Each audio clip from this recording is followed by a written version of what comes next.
Assalamualaikum warahmatullahi wabarakatuh. Izin memperkenalkan diri, nama saya Robi Rivaldo dengan NIM 22210060 dari kelas A2 PBSI 2022. Tentunya saya tidak sendiri, saya bersama rekan saya yaitu Perkenalkan, nama saya Siti Asih Karisma dengan NIM 22210061 dari kelas A2 PBSI 2022. Pada kesempatan kali ini kami akan memaparkan materi mengenai komponen dan Prinsip pengembangan kurikulum. pada kali ini saya akan memaparkan materi mengenai komponen kurikulum. Dan di sini yang pertama ada pengertian dari komponen kurikulum itu sendiri. Komponen-komponen kurikulum merupakan alat untuk mencapai tujuan pendidikan yang memiliki suatu susunan tertentu yang saling berhubungan satu dengan yang lainnya, yang akan menjadi sistem penunjang sehingga mendukung pelaksanaannya dengan baik. Lalu yang selanjutnya ada komponen-komponen kurikulum yang lainnya, yang dimana ada tujuan, isi materi, metode, organisasi kurikulum, dan juga evaluasi. Untuk tujuan yang pertama ada tujuan bagi pendidikan nasional.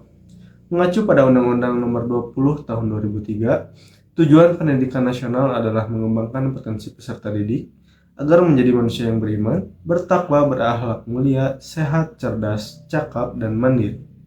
Lalu yang kedua, tujuan pendidikan bagi satuan pendidikan, yang dimana itu juga terbagi menjadi 4. Yang pertama ada tujuan pendidikan dasar, tujuan pendidikan menengah, tujuan pendidikan menengah kejuruan, dan tujuan pendidikan institusional.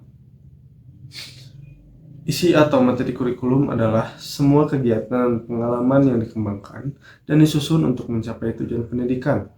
Pada materi ini mencakup berbagai elemen seperti teori, konsep, generalisasi, prinsip, prosedur, serta fakta. Lalu menurut Widya Indah Rahayu et al. 2022, prinsip perkembangan dan pengorganisasian isi kurikulum yaitu yang pertama ada materi kurikulum, merupakan alat instruksional yang dapat siswa gunakan untuk menelaah materi untuk pokok pelajaran. Dan yang kedua, materi untuk kurikulum merujuk pada pencapaian dari setiap tujuan unit pendidikan yang bervariasi untuk menghasilkan perbedaan dalam lingkup dan urutan dari materi pelajaran. Dan yang ketiga, target pencapaian kurikulum, yaitu berkaitan dengan tujuan pendidikan nasional. Lalu ada strategi ataupun metode. Metode pembelajaran merujuk pada pendekatan yang digunakan untuk menyampaikan materi. Sedangkan strategi memungkinkan siswa untuk mengembangkan keterampilan berpikir, kolaboratif, dan juga kreatif. Lalu ada organisasi kurikulum, yaitu organisasi kurikulum menentukan bagaimana materi pembelajaran disusun dan diajarkan. Model yang umum digunakan yaitu ada mata pelajaran terpisah, lalu mata pelajaran berkolerasi, dan juga bidang studi. Lalu yang terakhir ada evaluasi. Tujuan dari evaluasi ini yaitu untuk menilai keberhasilan kurikulum dalam mencapai tujuannya. Proses ini mencakup aspek efektivitas, relevansi, efisiensi, dan kelayakan program. Evaluasi memantau menilai hasil belajar peserta didik, efektivitas metode pembelajaran, kinerja kelembagaan, serta implementasi kurikulum. Lalu pendekatan evaluasi yaitu ada 2. Yang pertama ada evaluasi terbatas, yaitu fokus pada hasil pembelajaran siswa, dan yang kedua ada evaluasi luas, yaitu mengkaji keseluruhan kurikulum, termasuk efektivitas, relevansi, dan kelayakan program. Mungkin cukup sekian pemaparan materi dari saya. Sekian dan terima kasih. Yang selanjutnya yaitu ada prinsip pengembangan kurikulum. Prinsip pengembangan kurikulum merupakan istilah yang komprehensif yang meliputi perencanaan, implementasi, dan evaluasi. Perencanaan kurikulum yaitu langkah terdepan dalam membangun kurikulum ketika pekerja kurikulum membuat keputusan dan mengambil tindakan untuk menghasilkan rencana yang akan dipakai oleh guru dan siswa. Adapun prinsip pengembangan kurikulum terbagi menjadi 2. Yang pertama ada prinsip umum dan yang kedua yaitu ada prinsip khusus. Prinsip umum terbagi menjadi 10 bagian. Yang pertama ada prinsip berorientasi pada tujuan dan kompetensi. Yang kedua yaitu prinsip relevansi. Yang ketiga ada prinsip fleksibilitas. Yang keempat ada prinsip kontinuitas. Yang kelima ada prinsip efisiensi, yang keenam ada prinsip efektivitas, yang ketujuh ada prinsip integritas, yang kedelapan ada prinsip sinkronisasi, yang kesembilan ada prinsip objektivitas, dan yang terakhir yaitu ada prinsip demokrasi. Yang pertama, prinsip berorientasi pada tujuan atau potensi merupakan pernyataan tentang keadaan yang diinginkan di mana suatu lembaga atau organisasi bermaksud untuk mewujudkannya pada waktu yang akan datang, baik jangka panjang maupun jangka pendek.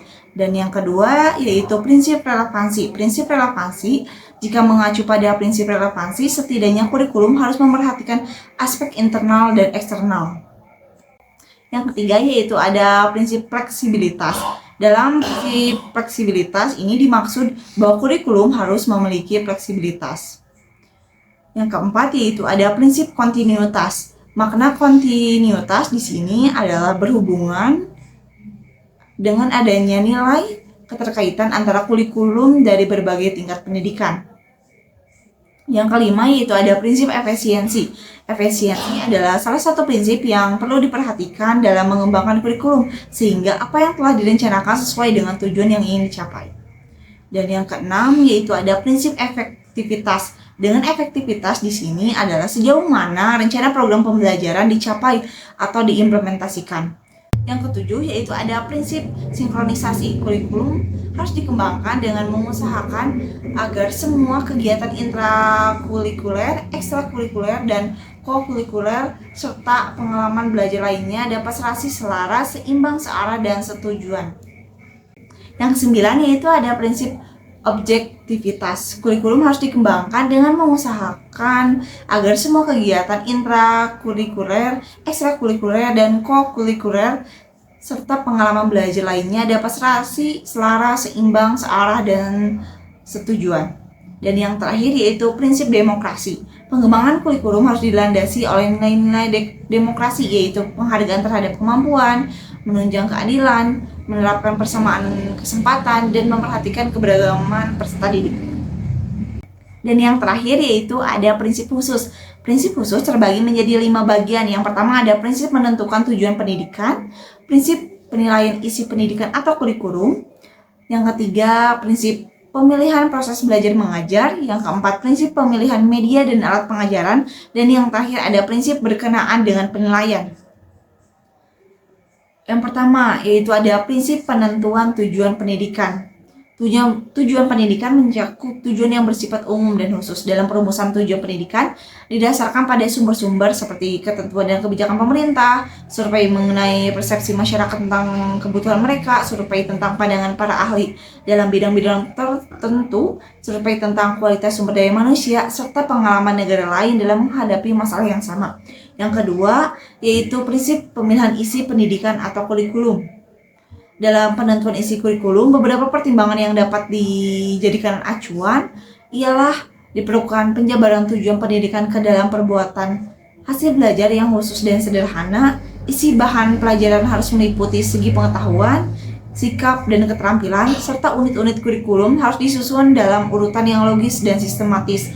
Maksudnya, ketiga ranah belajar tersebut diberikan secara simultan dalam urutan situasi belajar. Dan yang ketiga yaitu prinsip pemilihan proses belajar mengajar. Dalam proses belajar mengajar hendaknya memperhatikan hal-hal berikut ini. Yang pertama ada kecocokan metode atau teknik belajar mengajar untuk mengajarkan bahan pelajaran. Yang kedua variasi mode atau teknik dalam proses belajar mengajar terhadap perbedaan individu siswa, serta keefektifan metode atau teknik dalam mengaktifkan siswa dan mendorong perkembangannya kemampuan baru. Dan yang keempat yaitu prinsip pemilihan media dan alat pengajaran.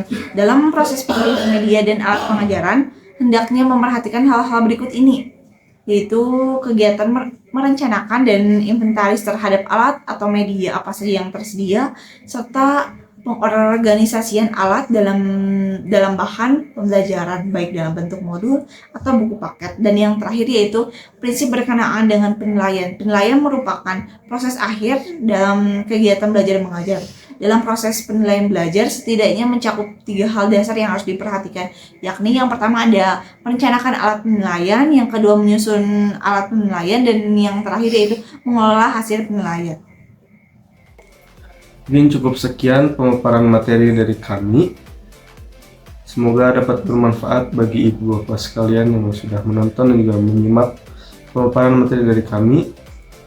Sekian dari saya dan juga Siti Asih Karisma. Wassalamualaikum warahmatullahi wabarakatuh.